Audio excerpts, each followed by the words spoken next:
2023 metais Marijampolė buvo Lietuvos jaunimo sostinė.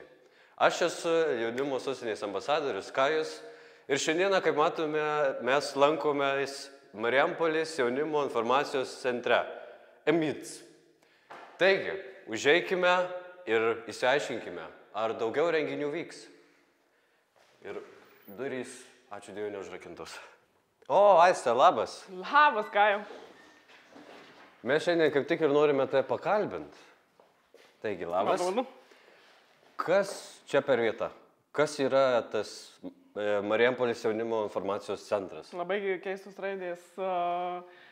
Visas centras skirtas tokiems žmonėms kaip tu, kurie nori sužinoti, gali sužinoti, ateina, klausia, ką veikti vasarą, kur išvažiuoti, kokios galimybės išvažiuoti į užsienį, pavyzdžiui.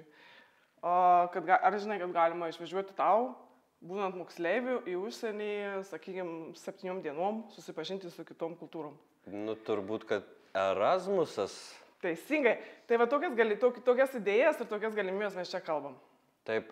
O ar daug apsilanko čia jaunų žmonių? Būna, pasitaiko. Daug jau būna? Ateina, klausia, dažniausiai mes dirbam ir su savanorystė, ir tiek su jaunimo savanoriška tarnyba, tiek skatinam šiaip savanoriauti. Tai ateina per savanorystę, nori sužinoti, ką dar galima veikti, draugus atsiveda, ateina į kokį renginį pas mus ir taip toliau. O kaip galima sužinoti būtent apie tos renginius? Ar galim kažkur sekti jūs, ar dar kažkaip? Yra toks, kaip čia labai populiarus žodis, arba į Google įsivedi, arba susirandi Facebook'e Marijampolės jaunimo informacijos centras, dar taip pat naudojamas ir Instagram'u, lygiai tų pačių pavadinimų. Sakykime, aš gyvenu toliau už Marijampolės. Taip ir yra, bet, nesvarbu, sakykime, įsivaizduojam. Gerai, įsivaizduojam, kad tu gyveni toliau už Marijampolės. Taip. Ir... Kiek toli?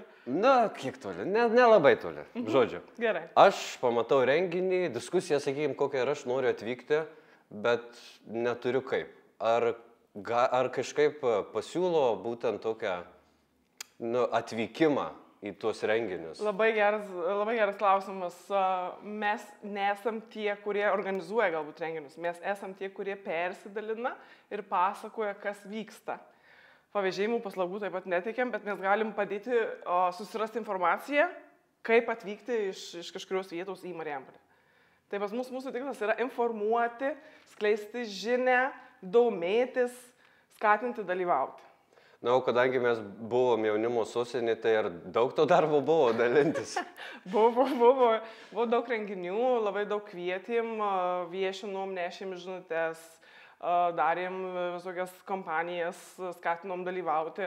Tai veiklos tikrai buvo ir tikrai rekomenduoju praskrolinti mūsų Facebook puslapį ir pažiūrėti, kuo mes dalinomės, kuo mes gyvenom ir toliau sekti mus ir žiūrėti, kas toliau vyksta. Taip, tai būtent pasidomėkite, jeigu norite tapti savanoriais į MJ, o jeigu norite sužinoti apie renginius, ateina čia pas Aistę ir pasiklausyti. Jau ne tik apie renginius, bet ir apie visas galimybės. Taip, apie viską, jie žino viską.